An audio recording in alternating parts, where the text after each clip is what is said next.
Hi everyone. Right, I'm going to pass over to Arthur now, and he's going to do his presentation, so thank you for waiting patiently. Thank you very much. All right, welcome. Today's lecture about Annex 1, as you can see, how a right gowning regime contributes to zero CFU. Quite a statement, as I could say, and you probably will recognize, so we'll try to take you on a journey in terms of gowning, garments, etc. But first of all, if we deep dive on the Annex 1, the first one, the Annex 1 in 2008, was saying actually that in grade A, only microbial contamination should stay below 1. And that was by that time. And then now, for the new Annex 1 in 2023, it says particularly no growth. And it looks like this, as you can see. So basically, if you see the cursor moving, it's all the same, apart from the grade A environment. And it says that it should be noted that in case for grade B, grade A, any growth happening should result in an investigation and should be specifically analyzed.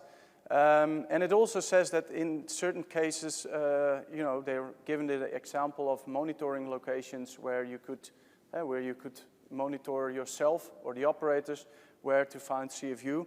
And it happens often on the gloved fingers, if you see it on here, but also forearms, chest, and hood, face mask or forehead. These are the particular places which often takes place. And where also most CFU, when it appears, is mostly growing. So therefore, these are the critical areas to take into consideration. And it is also good that I can just watch my laptop instead of looking like this all the time.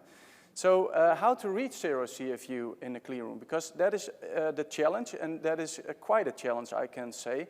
So there is one way to do it. It's with isolators, for instance, and that can be met because you have an isolator. It's like a mini clean room over there where there's no actual movement as in human skin or particles or whatsoever. So that's the first one.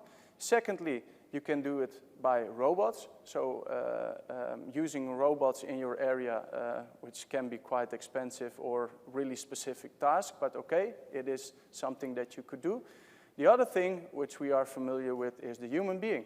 And the human being have several factors that needs to be investigated before we can know, of course, if that can be met. Because is it even possible to reach zero CFU? Who thinks it is, or it isn't? Who thinks it is? Oh, quite a few. So the rest of the hands, who thinks it isn't? Oh, also 2-2, I think. Okay, let's see. So let's investigate the human being. So the largest source of contamination are the human being, and here you see a couple of areas actually where there is a lot of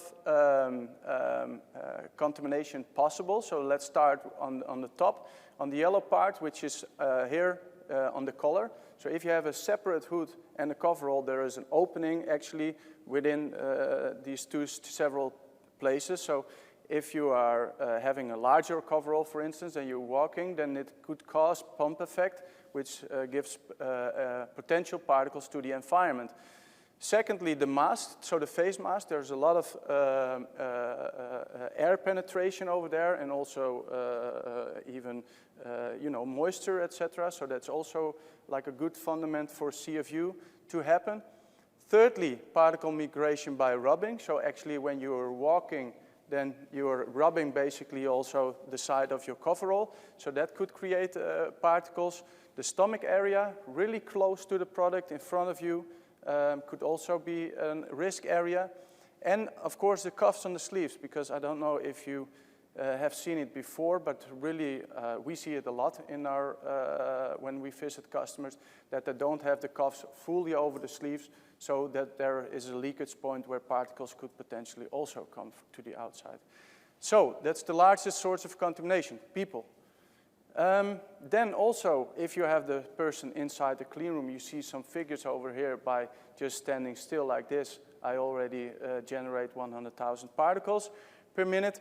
But if you are going up, up, up, you see already here with the factor 5, which is just simply moving hands slightly, and then it goes already with factor 5. So that's so important why you need to have good garments, good undergarments, and also behavior, training, and all that. So, the intermediate summary, there is more to come, by the way. Towards zero CFU, we have talked about the GMP Annex 1, so the norm or the guideline in such a sense. Critical zones of the garment. We have talked about the particle emission of the human being. So what else to do?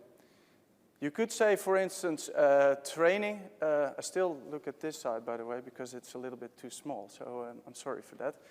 You could do so training, behavioral training, because you are as good, I mean, you could have still the best garments, but if your behavior is not right, then still you have a big problem.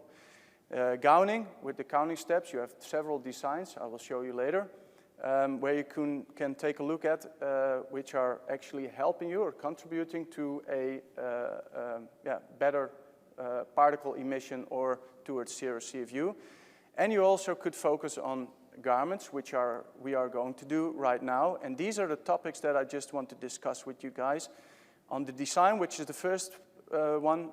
Secondly, on the undergarments. Then something about the weight of the garment, because in technical specs it also says something about what you can expect from in terms of particle emission and particles letting through. Water vapor resistance and air permeability, the gowning method, and the fabric as such. So let's start. Here I have a couple of coverall designs. You have the integrated garment or with a separate hood. So you see already here a garment or a coverall with a separate hood. And here is the hood integrated to the garment as such. So the integrated hood gives more contamination control because there is no leakage point in your neck. And what I just told you with the pump effect, that is then diminished. The other thing is with the separate hood, it could be that it gives you more user comfort because you have more movement space actually when you can just move your head and your neck, which could increase the user comfort.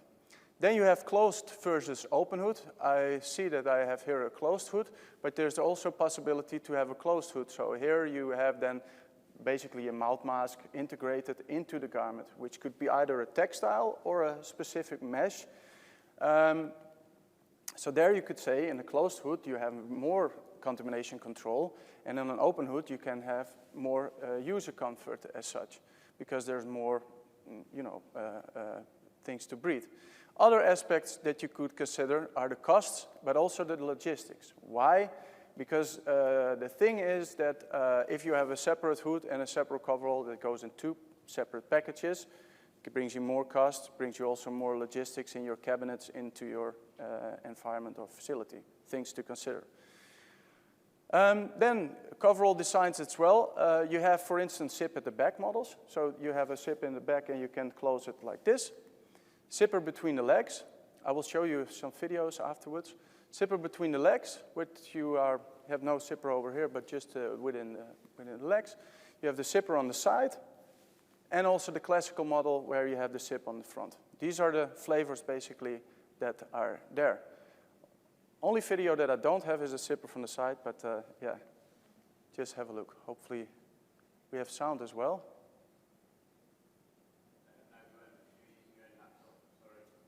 Yeah, no worries. I don't know how that works, by the way, because then I need to go out this one, isn't it? Let me check.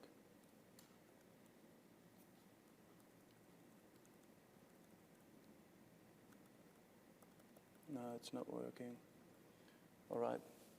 Well, it doesn't really matter.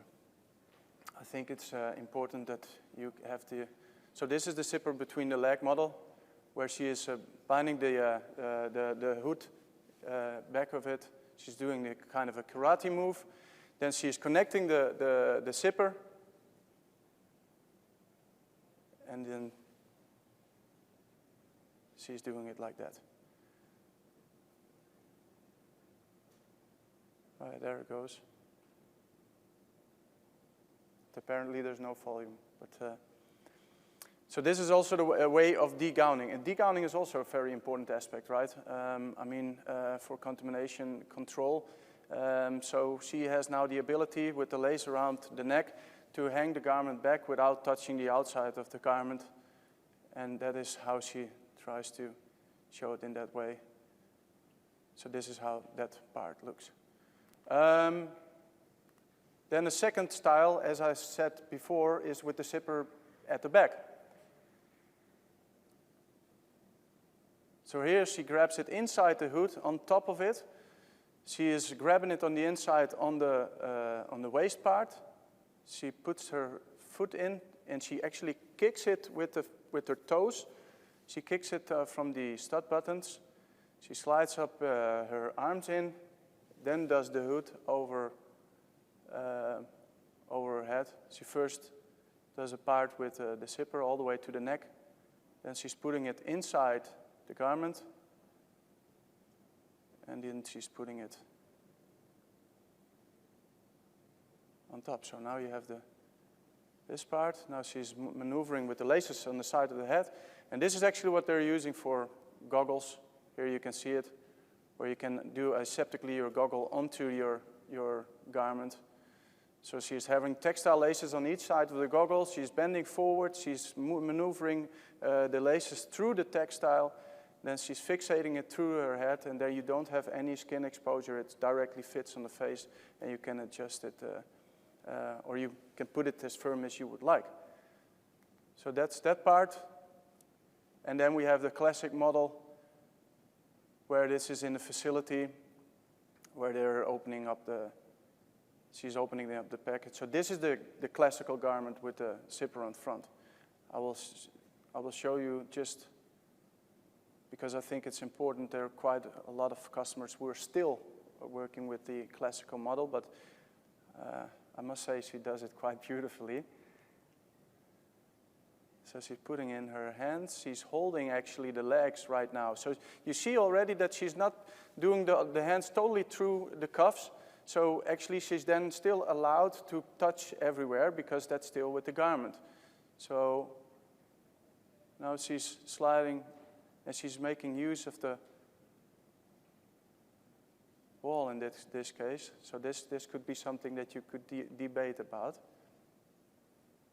Or maybe she already disinfected that part. It's possible. So here, this is what she has with the open hood. So she's also going to stand cross-leg.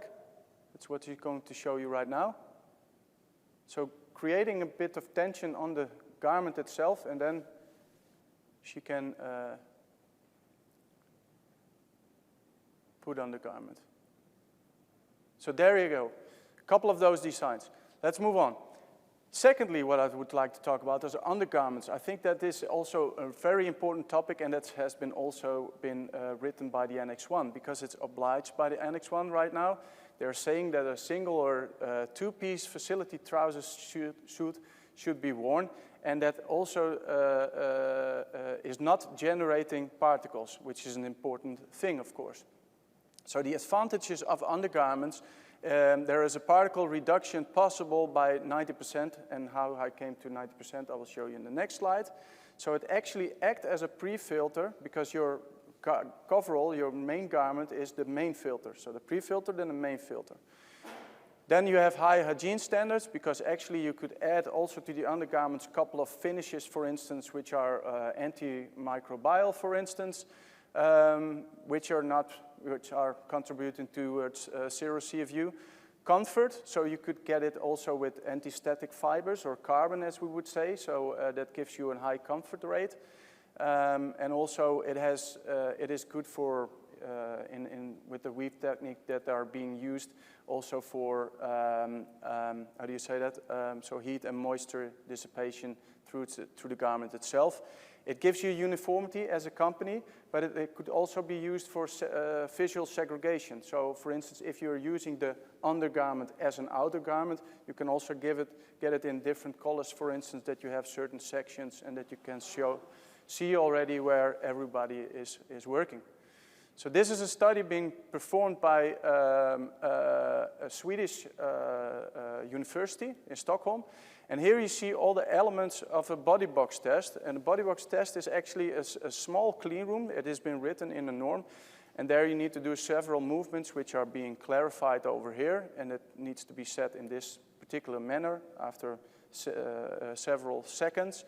And this is a comparison between cotton and polyester. So here you see that polyester is truly diminishing the particle emission by far. The weight of an upper garment, that's the third topic. The weight is also something which is also giving you something to consider, because you see maybe in technical specs 100 to 110 grams per square meter gives you a high comfort feeling. Between 110 and 130 is a mid-comfort rating, and a low comfort is above 130. Does it necessarily mean that you cannot pick this garment, for instance? No, because in some cases it's really necessary that you have these garments because, for instance, it has a certain protective layer which makes it so heavy or how do you say that? Needed for your operations that you're working with. The optimal score lies between 100 and 150 grams per square meter. So that's the weight. Then you also read something about water vapor resistance. What is that specifically? Because this is actually from a lot of technical data sheets where it comes from. It is actually the dry feeling of the garments, and it's the resistance basically about or against the evaporation of the whole garments as such. The lower the score, the better the comfort you are having, and that lies between 0 and 3. And here you can also see the polyester after exercise and cotton after exercise. So with polyester, there is more a controlled manner of water vapor as data. But also, what an important thing is, this is a NASA study, and this is another study which are actually promoting or investigating the correlation between temperature and human errors during activity. So you can imagine if you are having, if you are gowned up all the to the top, you know, to the ISO 5 environment, for instance, and you have very hard working activity, for instance, you get heated up. It could also result in having errors into your working activity. And I know in pharmaceutical environment, if the production is not good or you have recalls, for instance, it can go about millions. So that is also a thing to take into consideration. Then we have air permeability. Difficult word for me as a Dutch guy, to be fair. Maybe it's just me. But this is about filtration efficiency. So that actually says something about the comfort for the operator as such. So here you see, if you see this data on the slide, then it says the lower the air permeability, the higher the filtration it has on the garment, and the less comfort you have. So from contamination control aspect or view, it's the best you can get. But a lower air permeability, we talked about this pump effect, is really dense. So that means that nothing can go out. It means that it seeks the way actually of the weakest point, so to say, and it needs to go out. So it could also backfire at you in that sense. And the higher air permeability is low filtration, means high comfort because there's a lot of air going through. The optimum level, by the way, that's an important part, of course. Clean room fabric diminishes after washing and sterilizing, so that will change after a while. And here you see the optimum score, which you can find on the data sheet between 15 and 30. That's the optimal score as such.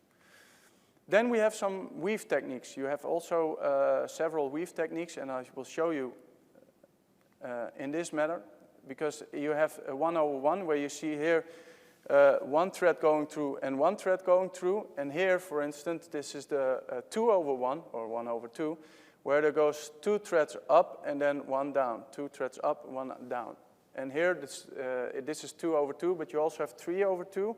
I have this one with me. But if you feel the fabric, you can immediately feel already what the differences are. Not directly that you will recognize, oh yeah, this is a 3/2 or this is a 1/1, but it's more like, for instance, a 3/2 feels much softer than a 1/1. And now you're probably thinking, okay, but what is best? From contamination control aspect, 1/1 is the best. It has also a good lifetime. But yeah, 3/2, for instance, is a really soft feeling, gives more comfort to the wearer, for instance. So there are things that you should take into consideration before choosing such a thing. All are being approved in cleanroom environment, so it's not that in the sense of you cannot pick this one or that one or whatsoever. It's more that it has some advantages and disadvantages, but take that into account. So, fabric type towards 0 CFU. There are possibilities to go over there, because you can have, for instance, an outer fabric, you can have a middle layer, a membrane in there, and underneath an inner fabric. And that is what I try to figure out or try to show you over here. And this is on the microscope level, that membrane, where not much is coming through, but still biggest penetration by bacteria, viruses, etc., are contributing then towards that 0 CFU that our goal actually is, of course. Oh yeah, colony-forming units, but you probably knew about this. So here you can see, for instance, how this looks like. So it prevents from irritation, but no penetration. So here you see the outside of the cleanroom fabric. It's protecting actually also the wearer by that membrane, so nothing comes through when spraying it on. Because in some cases you also need to disinfect your arms, for instance, and then this layer will be attached to it. But still the membrane, as I said, it allows sweat to escape. So there is still, even though it's quite dense, of course, there is still the possibility to let sweat escape. Is this warm? Yes, of course, this is warm. But I told you actually that the contamination control, you can go really high on that, but that will also diminish at a certain point on the comfort level. This particular fabric, here you can see it over here. So there are some test pieces were scoring already 1, also 0, by the way, but also 3. So on the average, it's of course 0.75. So we are going towards 0 CFU, but is it even possible? I think that there are a lot of factors that you need to take into consideration. As you are working with a specific operations, you're working with human beings. One is sweating more than the other. You have more or different operational activity. So that is something that is something to take into account. This is what you could do, for instance, because I talked about this membrane. What you could do, you can also put on the positions where you have these monitoring locations, you can also put these fabric, that it's not too warm, but you have a perfect balance. So this is a garment. This is the Alaska, by the way. And I can show you. How much time do I still have? 10 minutes. Oh, that's fine. That's good. So let me try to first show you the outside, by the way. Hopefully while gowning, this goes well with the electricity. But let's see how that goes. So here you see, we didn't do it on the arms, but here you see on the chest area a different color. So that's more dense fabric, and also on the forehead. This is, by the way, a 3/2 gown, really, really soft, by the way. So this is the Alaska gown. So this is the zipper between the legs. Now, hopefully you can see me. So here I have the label over here. So there I know that I need to gown it like this. As you can remember that the Alaska was the zipper on the legs. But these have some new features that I would like to try. So hopefully it works. So what I'm trying to do, so it's not hanging on the ground. It also has, in this lace, it has some elastic. So it seems that, because actually we had the Alaska 1.0, now we have the Alaska 2.0, and it's not something that we have thought of. It is actually from our customers who came up with several ideas on this new garment. So they said this lace was a little bit annoying while operating, so therefore we are now doing the having elastic, so they have more things to maneuver. So let me gown up. So here I am. And here we have, for instance, the thumb loops. So these, the elastic cuffs, quite warm in here, by the way. So you have here the thumb loop. So if I'm putting here the gloves over, then they will stay, the cuffs, in the certain position. I don't know if you've ever seen it before, but and here I have the laces for the goggles. I will just try to fixate it behind my back as I do not have a goggle right now. Let me see. Just 1 second. I need to fixate it firmly, because otherwise I cannot see you, and I don't even see what I do. Okay. So, well, it's stuck somewhere. Oh yeah. Sorry, that's because of the electricity, right? So what you see over here is that it's not touching the floor. What I'm going to do is here, over here, this is all the inside of the leg. So I'm going down like this. It's all in a controlled manner. I'm doing the same thing on this side. And if you maybe can see, the zipper is not all the way to the ground. Why? Because I'm a tall guy. I'm quite thin, so to say. But if you have a wider person who also needs to go in a bigger gown, then they are already touching the floor with the fabric as such. So therefore, we have done this. So what I'm doing right now, I'm connecting the zipper. There's a textile lip over here. I'm going to stand over here like this, and then it's done. Now, secondly, or lastly, there are also stud buttons over here. I connect these ones together. Here's a textile lip. Do it like this, and put it down. So this is my leg length. And you see already, it fits me quite well. I'm having a large, so that's totally fine. But yeah, if you can imagine with a softer or a shorter person who is wider and who has a very long garment, I will go over that way as well. Maybe should put this one as well. Then it's quite hard and touching the floor already. So it almost feels like I'm in Milano on the fashion fair. So, but you can also think about other innovations. I will just make it like this. Maybe that's good fun. So you could also think about other innovations. I know that there are things on the market like air helmets or air devices that you could add to your garment, for instance. It's also like with the loose hood or with the closed system. But yeah, all for increasing comfort and have better contamination control. So the conclusion on this. Reaching zero CFU with humans, I think it's quite difficult. I think, but that's on my personal account, that what they are written in the Annex 1 is actually focusing on isolators. That's my feeling. But balance is key, because indeed you can have contamination control and try to increase that. But yeah, you also need to take care of your persons. And as you saw the studies as well, heat makes also errors. You could add something to the garment on specific critical points, like this membrane or other fabric that are not pushing through. So actually the monitoring locations that you're using for the zero CFU. Or you can think of innovations like this air system, which is increasing comfort and still have also very, very good contamination control, plus lowering then the CFU, not pushing through. So yeah, thank you very much. And luckily I'm still standing, so.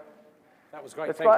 That's our first proper presentation, proper active, interactive presentation. Any questions for Arthur? Anyone got any questions for him? Is he allowed to take that off? No, he's got to wear that home. That's great. Thank you very much for that. Much appreciated. Oh, there's really one good. question. Oh, sorry, Neil. Nigel. Just a quick question. Yeah. When you're putting this one over your head, Yeah. what data do you have on the viable and non-viable particles that are removed from your body during fairly energetic process when it will go over and sweep down all the debris and release that into the air. I don't know what you actually mean. What do you mean by sliding it over? What? Yeah, I mean you're actually pushing everything. It's going over your body, Yeah. and as such will be disturbing and releasing particles that are already on your body into the atmosphere. I mean normally with clean rooms you put them on hood, cover all into the boots, Yeah. and they overlap internally, so particles will shift down inside the coverall. With this one, you're sort of opening to the world and you're throwing it in the air and it's really fast to put on. But there must be a distribution of particles coming off the body when it's sliding down onto you. I think it's a good question, but yeah, we didn't test that, by the way, but I think that in such a way you are already in the undergarments and sliding it in. I tried to do it in a controlled way, sliding it in, but I think that's the part where you're saying, where you slide over the coverall over your head where potential particles could be present. I think that you are, hopefully, that you're having the right undergarments already on you. You have a hairnet on you, you have washing and disinfect your hands, you have clean room socks on you, and you have a clock or a shoe. So that doesn't need to make the difference whether you go for a classical coverall to gown or the Alaska or one with the zipper between the back. I've made that no one seems to have an answer for. And the proximity of your hand towards your groin when you're zipping it up. Also, is that good? Yeah, I don't know. That's Just observation. Yeah.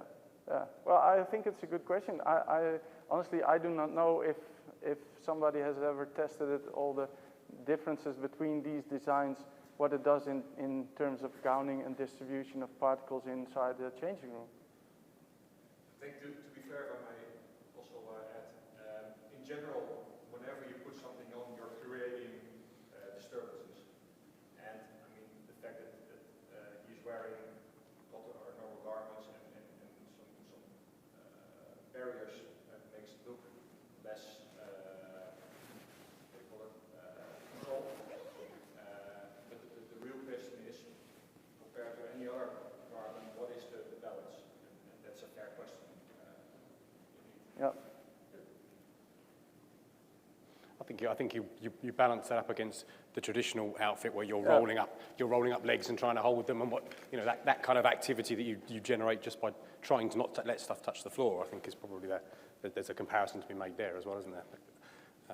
But no, it's a good question, Rogers. Good question. Thank you. Any more questions for Arthur, so we can get out of this? Okay, excellent. Thank you. Okay. Thanks for that. Yep.